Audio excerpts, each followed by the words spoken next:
Oiê, hoje é 2 de setembro, então aqui dando continuidade, né, a essa campanha do Setembro Amarelo, e eu quero trazer, você acabou de ver, né, uma acolhida, né, uma forma onde você pode acolher, assim como eu quero acolher vocês que estão aqui no meu WhatsApp, nesse tema que é um tema delicado, não é prazeroso, mas é importante, porque nós podemos estar com pessoas assim próximos a nós. E dependendo da nossa ação, da nossa fala, da nossa escuta ativa, a gente vai poder ajudar alguém a experienciar algo diferente. Tudo que a mente é capaz de criar, o corpo, ele sente, né? Então, muitas vezes, a pessoa que está buscando esse autoextermínio, né? Essa pessoa ela quer viver, mas ela não está sabendo como se desvencilhar de dores. Essas dores são traumas, são crenças que podem ter vindo desde a gestação. Né? É parte comportamental, parte emocional, pode ter relação ao ambiente, a processos psicológicos, sociais e espirituais e emocionais. É importante refletir isso, tá? Temos, por exemplo, muitas pessoas com essa patologia e com essa situação, por exemplo, dentro de igreja. Então, a gente pode ajudar se a gente souber ouvir sem julgar.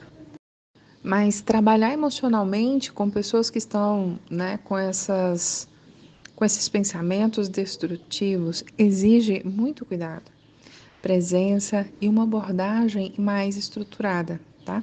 Eu quero te trazer aqui algumas estratégias para você, se tiver alguém próximo a você, você pode ajudar outras pessoas.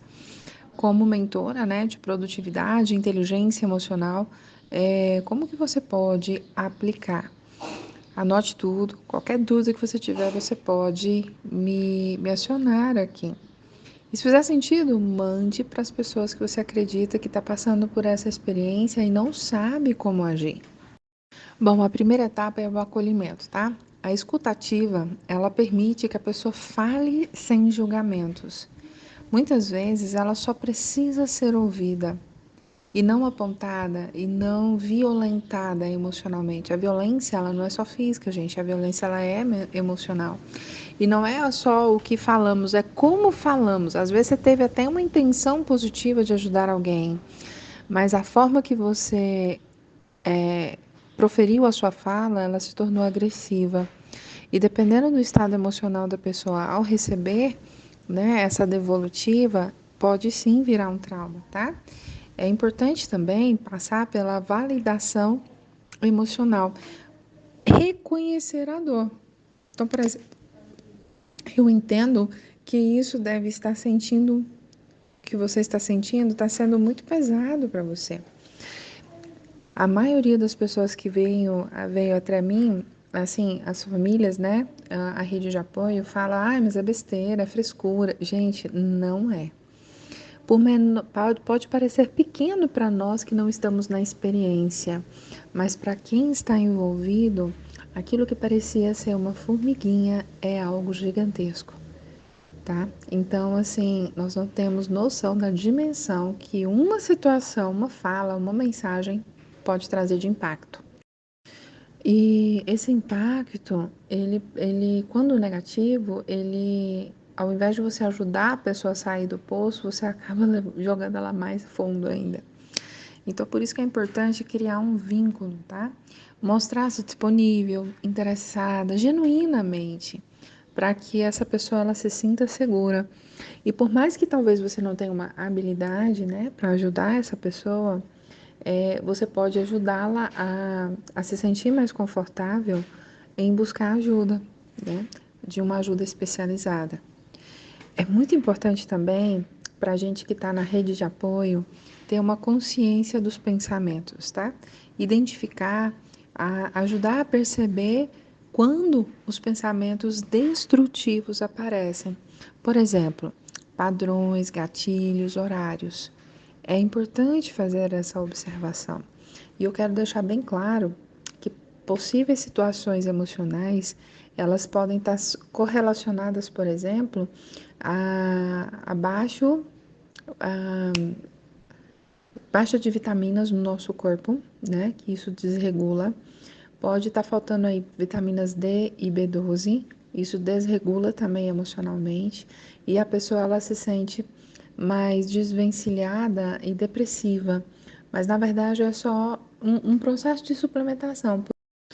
Por isso é necessário essa ajuda multidisciplinar, porque a dor ela se torna muito maior do que realmente ela é. Mas para a pessoa que está na experiência é grande. Então não adianta falar assim, não, mas é só por isso. Não, esse só é muito para quem está passando pela experiência, tá? É muito importante não haver comparação. E se a gente entra na separação entre o eu e o pensamento, a gente consegue explicar que ela não é os seus pensamentos, mas alguém que os observa. Né? Então você pode desvencilhar essa pessoa dessa emoção. Gosto muito, né, nos processos terapêuticos, eu costumo trabalhar a reestruturação, né? Por exemplo, usando perguntas, que nós chamamos de perguntas poderosas e que trago, né, da programação neurolinguística. Por exemplo, que outra forma você poderia olhar essa situação?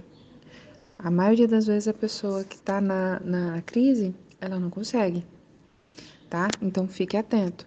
Se fosse sua melhor amiga passando por isso, o que você diria? Você tirar ela da experiência e colocá-la em outra. Isso pode também acontecer uma quebra de padrão. É importante também, se o ambiente for difícil, é mudar o ambiente.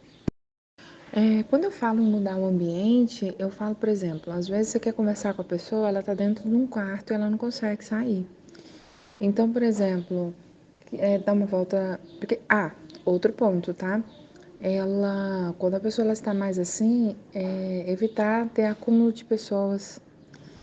Ela tem uma síndrome de pessoas próximas e às vezes as pessoas não sabem lidar com isso e vai sim gerar uma ansiedade, uma cobrança interna que não vai ajudar. É por isso quando a gente fala na mentoria terapêutica, tem que ter, não é só a pessoa passar pela experiência, mas sim o conjunto, né, da rede de apoio. Se é uma criança, uma adolescente, os pais precisam passar. Não existe processo terapêutico sem, no caso com crianças, sem a regulação dos pais. Querendo ou não, somos como pais responsáveis emocionalmente pelos nossos filhos. Então, a gente precisa sim também passar pela experiência, independente. E se for um idoso, a rede de apoio precisa também se fortalecer emocionalmente, porque é um desgaste divino. Assim, é muito difícil para quem está próximo de quem está com processo de crise não saber lidar.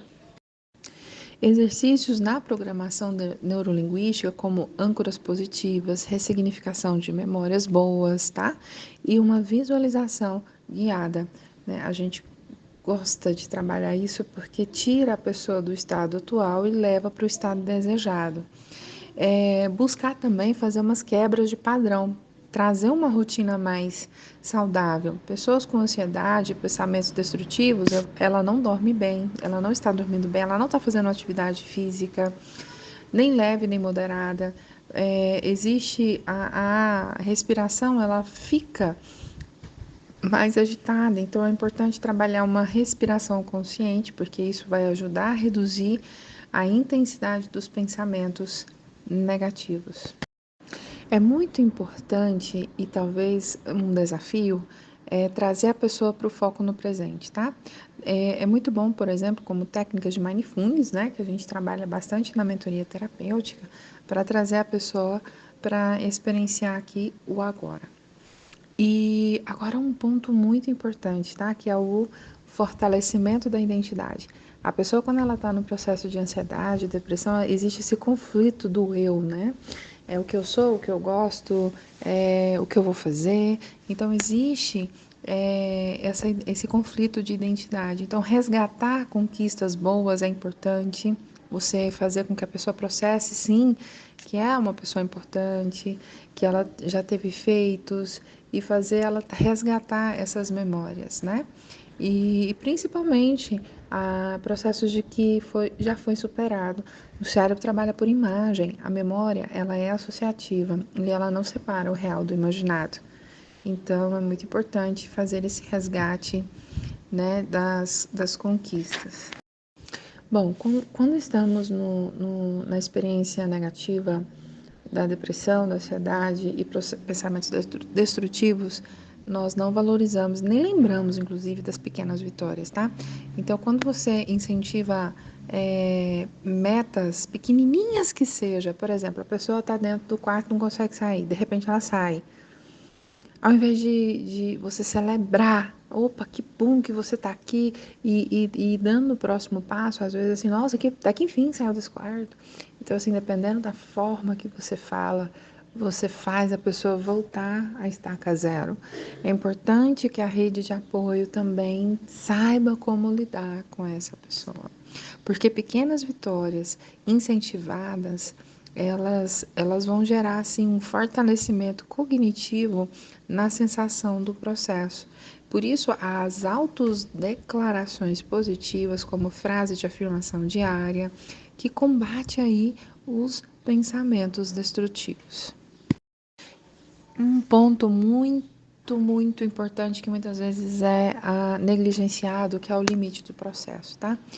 Perceber, se você perceber a idealização suicida ou um risco real, é importante você orientar imediatamente a busca de um profissional psicólogo, psiquiatra, né, a parte terapêutica e oferecer que consiga, né, oferecer um suporte para que a pessoa ela não se sinta sozinha.